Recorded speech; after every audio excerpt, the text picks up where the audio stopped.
Es una verdad redonda, un canto a la claridad, una caliente propuesta en la que no te quemarás.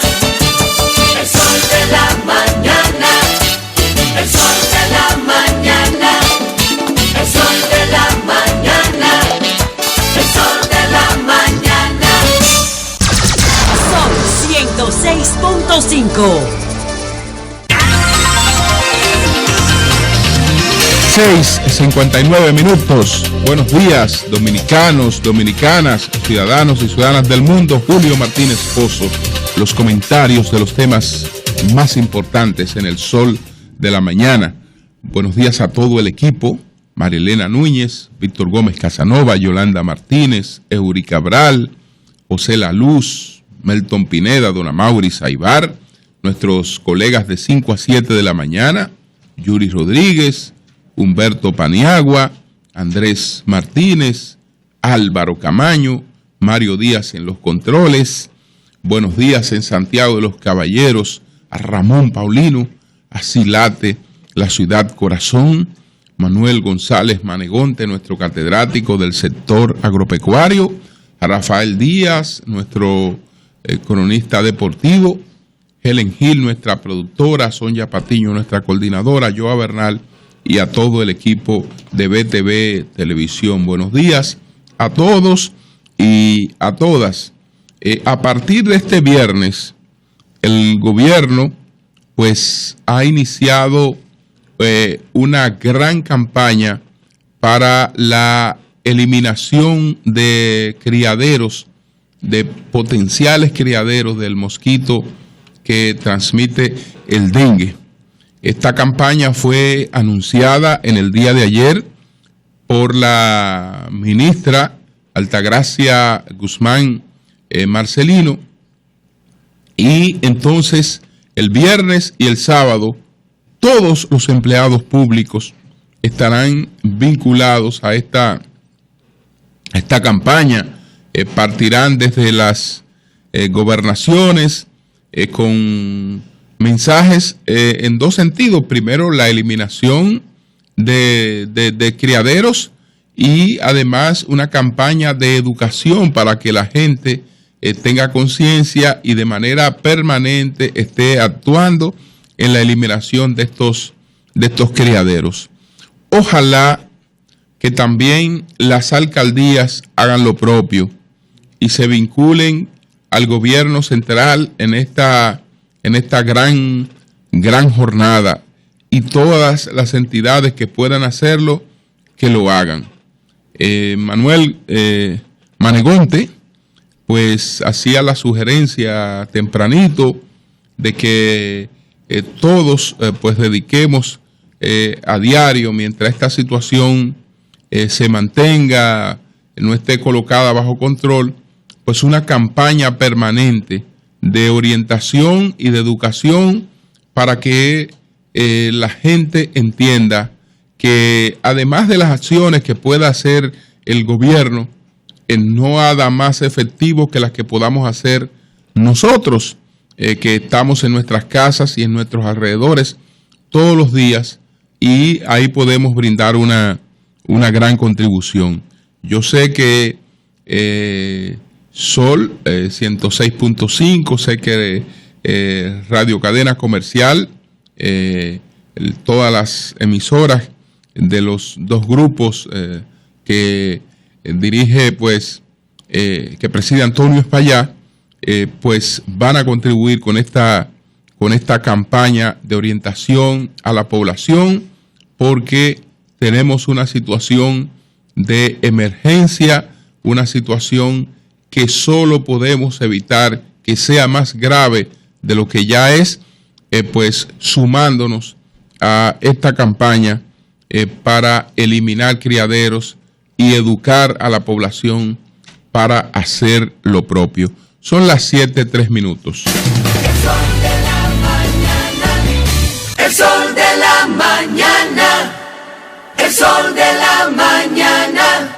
La partida de Radamés Virgilio Gómez Pepín enluta el periodismo nacional y eleva la inmortalidad la obra de un comunicador con el cual la democracia dominicana contrajo una deuda impagable.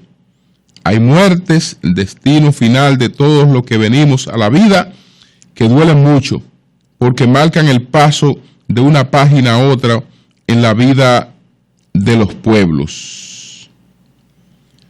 Tal es el sentimiento que recorre a los hombres y mujeres que laboramos diariamente en el día con motivo del fallecimiento de Gómez Pepín, director del periódico hermano El Nacional, y con el que compartimos mucho más que la vecindad física al estar en el mismo edificio, uno al lado del otro. Radamés Gómez se nos va físicamente ahora, como parte de un proceso de vida inevitable para todos los que llegamos a esta existencia. Ya no tendremos su fuerza voraz en procura de la noticia y su actitud de respaldo a las libertades públicas y a la democracia. Lo que sí nos deja es una pauta impecable de comportamiento ético, un canon ejemplar y una vida comprometida con la búsqueda de la noticia y la preeminencia de la verdad donde quiera que ésta hiciera su asiento. A sus parientes, encabezado por su viuda, la periodista Cornelia Gómez Torre, nuestras condolencias y reconocimiento por el apoyo que le ofrecieron hasta el último momento. Paz a sus restos y honor eterno a su memoria y a su legado. Este es el editorial del día de hoy del periódico El Día.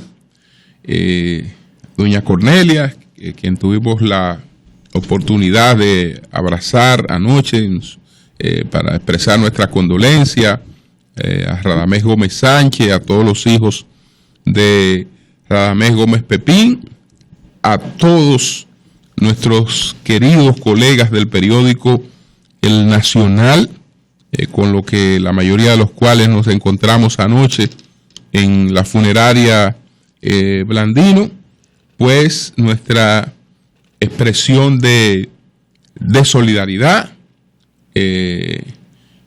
Tuve la oportunidad de trabajar una etapa de mi carrera periodística en el periódico El Nacional, como muchos de los periodistas que hoy hacemos radio, que estamos más dedicados a la radio, a la televisión, pues nuestra base fue la prensa escrita, y de ahí pues fuimos emigrando hacia la radio, hacia la televisión. Ese es el caso, por ejemplo, de Cristian Jiménez, de Juan Taveras Hernández, el caso de don Álvaro Arbelo,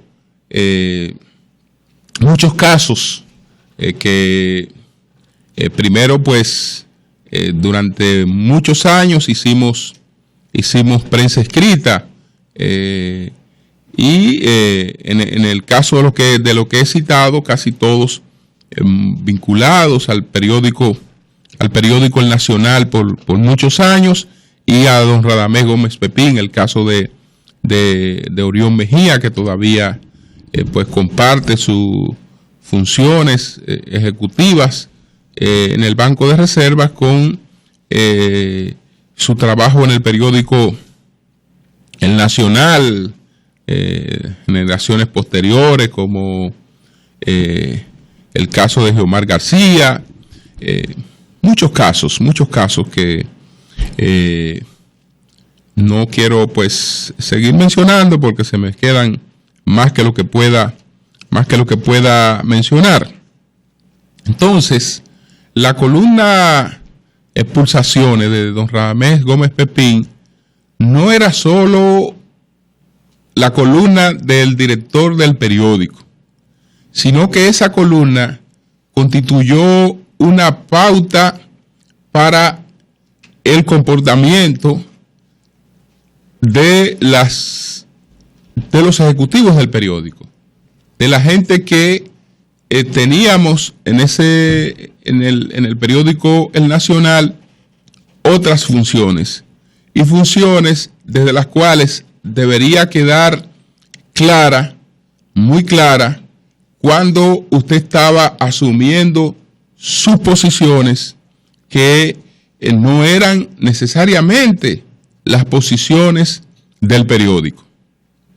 Ustedes saben que es muy difícil desvincular las posiciones del director de un periódico, como era el caso de don Radamés Gómez Pepín.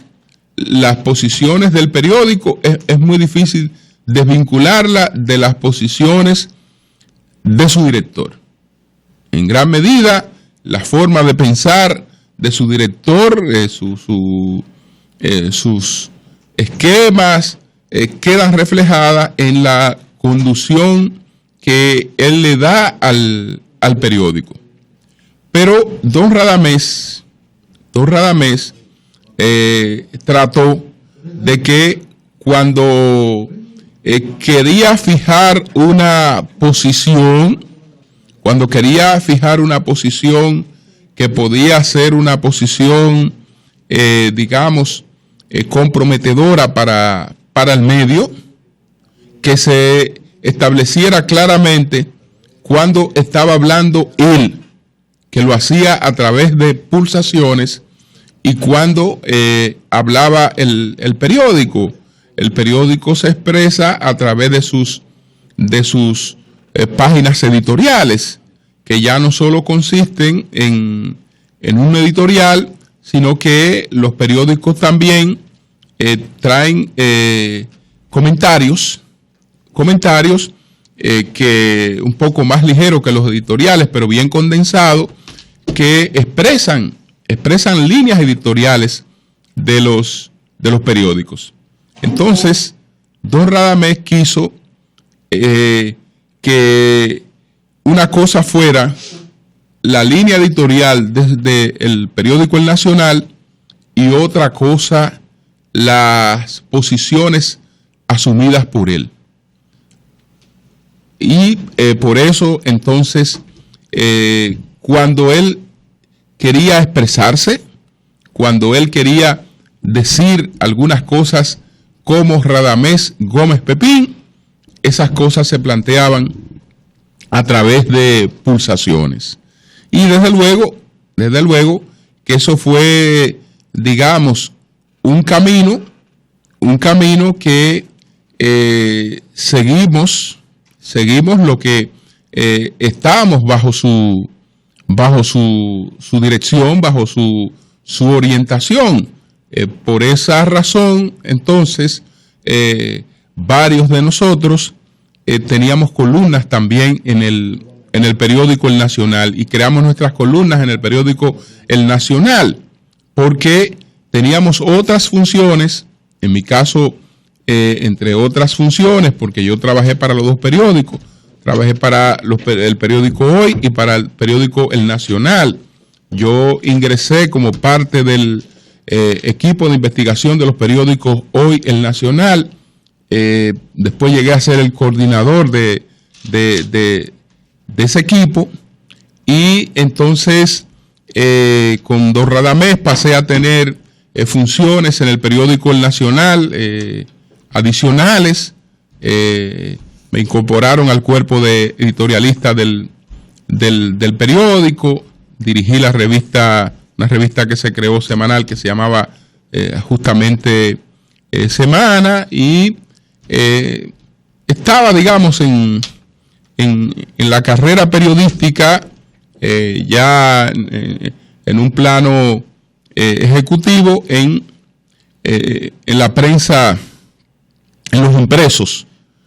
Pero después entonces empecé a trabajar en la radio, empecé a hacer radio, y lo que era, digamos, una ocupación marginal se terminó convirtiendo en la principal ocupación. Pero la necesidad de hacer la columna que publico desde hace más de 25 años en el periódico El Nacional surge justamente de esa orientación que traza Radamés sin decirla, sin imponerla, de que el que quiera fijar posiciones, pues lo haga de manera directa, pero que tenga claro cuándo está hablando él y cuándo está hablando el medio.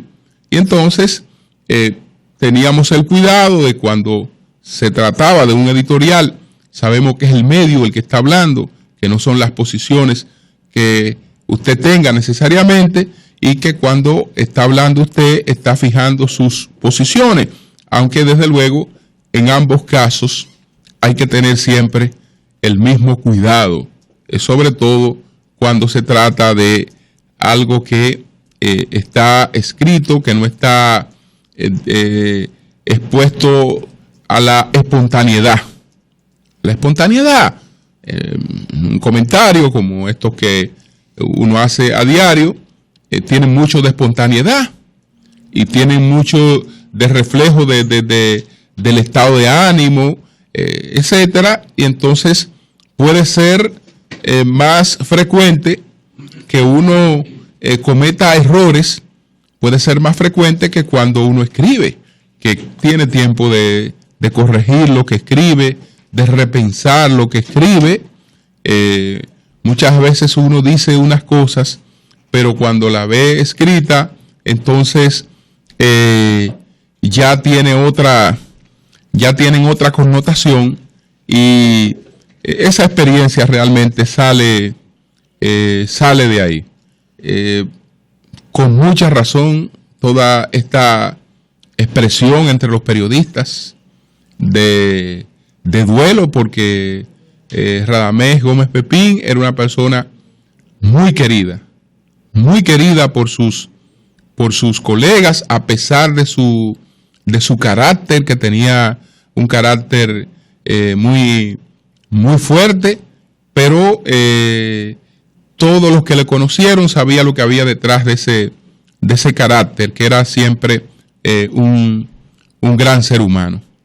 Muchas personas, por ejemplo, nos preguntaban cuando querían que alguna posición, que algo que se había planteado en el periódico se corrigiera, se revisara, que se tuviera otra visión. Mi caso particular, siempre que me dijeron, que algún amigo me dijo, llévame donde Radamés Gómez Pepín, porque yo quiero hablar con él, yo quiero que él tenga una visión distinta, yo creo que lo que han planteado ha sido injusto. Mi recomendación era la siguiente: que no te lleve nadie. Ve temprano al periódico, que él llega temprano, y trata de ver lo que él te va a recibir. Él te va a recibir, y si te escucha, tú puedes estar seguro que si lo que tú le vas a explicar lo entiende, no necesita de ningún otro auxilio. Y eso siempre, por lo menos de mi parte, fue así. Porque así era don Radamés Gómez Pepín. No importa, señores, que se tratara de una persona que tuviera el conflicto que tuviese. Él trataba de ser justo, de que a esa persona se le escuchara, que se le diera su derecho pues a expresarse, y si esa persona lo canalizaba debidamente, pues seguro que tenía su participación, y lo que él hablaba con don Radamés se reflejaba en el medio, y no se requería absolutamente de ningún otro tipo de influencia. Ese era don Radamés Gómez Pepín. Por eso entre los periodistas, pues el duelo por esta partida es muy sentido. El sol de la mañana. El sol de la mañana. Bien, señores, hay una información Helen, que vamos a tener que pues darle seguimiento, porque ahora hay un estudio que está hablando de que las carnes procesadas son cancerígenas. Estamos hablando de las carnes ahumadas y de la necesidad de que el consumo de carne roja sea un consumo pues moderado para aquellos que nos encanta pues la carne roja. Dice lo siguiente el estudio: la carne procesada es cancerígena para los humanos, mientras que la carne roja probablemente también lo es, según un estudio difundido por la Agencia Internacional de Investigación sobre Cáncer. Un grupo de trabajo de 22 expertos de 10 países, convocado por el programa de monografías de esta agencia, la Agencia Internacional de Investigación sobre Cáncer, agencia que depende de la Organización Mundial de la Salud, la OMS, consideró que hay evidencia suficiente de que el consumo de carne procesada causa cáncer colorectal. Según el consumo de carne roja, como probablemente, mientras se clasificó el consumo de carne roja como probablemente cancerígeno para humanos, basado en evidencia limitada de que este tipo de alimento puede causar cáncer colorectal, pero también de páncreas y de próstata. Según la agencia, existe una fuerte evidencia mecanicista que sostiene un efecto cancerígeno en la carne roja. Los expertos concluyeron que cada porción de 50 gramos de carne procesada consumida diariamente aumenta el riesgo de cáncer colorectal en un 18%, en un comunicado difundido por la IARC, que es por las siglas en inglés. Para un individuo, el riesgo de desarrollar cáncer colorectal por su consumo de carne procesada sigue siendo pequeño, pero este riesgo aumenta con la cantidad de carne consumida. En vista del gran número de personas que consumen carne procesada, el impacto global por la incidencia de cáncer es de importancia para la salud pública. El grupo de trabajo de la IARC consideró más de 800 estudios que investigaron asociaciones para más de una docena de tipos de cáncer con el consumo de carne roja y de carne procesada en muchos países y poblaciones con dietas diversas. Entonces, estos hallazgos apoyan aún más las actuales recomendaciones de salud pública acerca de limitar el consumo de carne. Pese a ello, recordó que el valor nutricional de la carne roja, por lo que estimó que las conclusiones del estudio servirán a gobiernos y agencias reguladoras para emitir sus propias recomendaciones dietéticas. Bueno, señores, la verdad es que es un tema que va a resultar muy preocupante para esta industria, muy preocupante. Es un tema que va a modificar hábitos de consumo, va a producir muchos debates. Mientras tanto, yo creo que lo importante es la moderación. El estudio pone más énfasis en las carnes ahumadas. En el caso de los embutidos, por ejemplo, sus hallazgos son catastróficos. Y ya en el caso de los cortes de carne roja, todo se dirige hacia la racionalidad.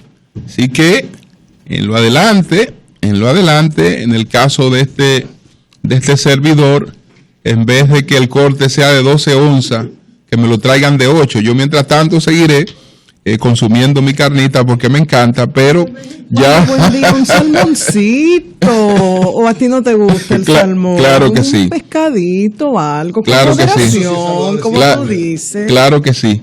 Pero los vegetarianos, desde luego, que estarán celebrando este hallazgo, porque viene planteando muchas cosas que ellos decían, aunque ellos son muy radicales, porque también excluyen las carnes blancas, que no son justamente las que han sido objeto de este estudio y de estas advertencias por parte de la Organización Mundial de la Salud.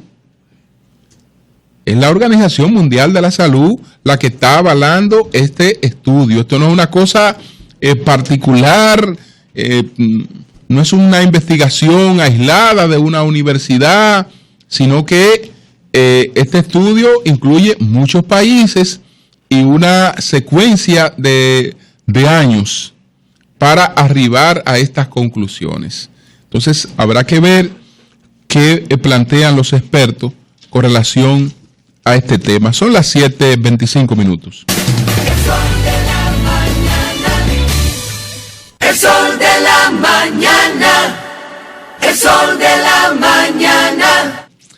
Señores, no hemos podido comentar lo que ha ocurrido en Venezuela, pero es una cosa de escándalo. El fiscal Franklin Nieves, que fue la persona que elaboró y presentó el expediente contra Leopoldo López, expediente a través del cual Leopoldo López fue condenado a 14 años de cárcel. Este fiscal, el pasado fin de semana, pues hizo una denuncia en la que admite que se vio presionado a fabricar pruebas para la condena de Leopoldo López. Es decir, que a Leopoldo López se le acusó y se le condenó con pruebas que fueron inventadas. Y el que las inventó, pues ha hecho la denuncia. Desde luego, él tuvo que salir huyendo de Venezuela, ha pedido asilo en los Estados Unidos, pero esto, la verdad es que le quita todo crédito, que tenía poco, pero le quita todo crédito a lo que ha ocurrido con Leopoldo López en Venezuela y con otros dirigentes políticos. Dice el fiscal Franklin Nieves: cualquier tribunal autónomo anularía la sentencia emitida sobre la base de las supuestas pruebas que hoy son denunciadas como falsas por el mismo fiscal que presentó. Bueno, esto es una opinión de la Mesa Democrática, no del fiscal. Cualquier tribunal autónomo anularía la sentencia emitida sobre la base de las supuestas pruebas que hoy son denunciadas como falsas por el mismo fiscal que las presentó y que pondría de inmediato en libertad plena al acusado. Leopoldo López está condenado a 14 años. Dice el fiscal: decidí salir con mi familia de Venezuela en virtud de la presión que estaba ejerciendo el Ejecutivo Nacional y mis superiores jerárquicos para que continuara defendiendo las pruebas falsas con las que se había condenado al ciudadano Leopoldo López. La libertad inmediata de López y otros 80 presos políticos debe ser consecuencia lógica. La confesión pública de la manipulación partidista de la Administración de Justicia. Esto es un comunicado de la MUD. El sol de la libertad va a llegar a Venezuela. Ya hay otras opiniones políticas, pero la verdad es que esto es un escándalo. Esto es un escándalo porque este hombre fue supuesto acusado de conspiración, de alteración del orden público, de una trama supuestamente para derrotar el gobierno, responsable de algunas muertes que se produjeron en movilizaciones, etcétera. Pero para condenarlo hubo que inventarse las pruebas de una acusación. Entonces, imagínese usted cuál es la seguridad jurídica en un país donde ocurre una cosa como esa. El gobierno todavía no se ha pronunciado con relación a ese tema, menos aún la justicia, pero la verdad es que el asunto es sumamente escandaloso. Esto conllevará que en el futuro tenga que revisarse esta condena contra Leopoldo López y buscar la manera de que sea puesto en libertad. Un absurdo total, señores, presos políticos en el siglo XXI. Eso es totalmente inaceptable. Cambio fuera, Mauricio.